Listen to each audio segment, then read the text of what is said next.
Next bit then. Straighten the door, got that fitting right. Need to take the wing off, assess inside. The front round the headlights are no good. Totally rotten underneath the filler.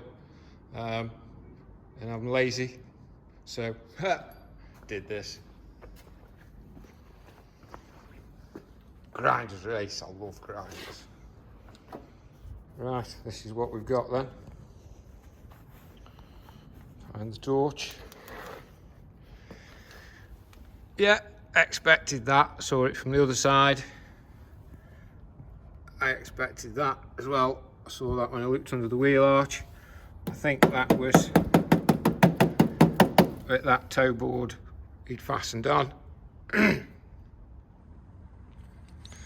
we've got a broken torch. There you go. Yeah, we've got that to deal with. So the next step, I think I'm going to clean it all off. Ooh, that's a good bit. I'm hoping that's part of the wing, because that looks easy enough to get off.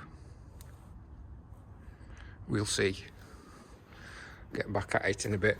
I got a bit overexcited there, and I've got to make welder out and weld it up.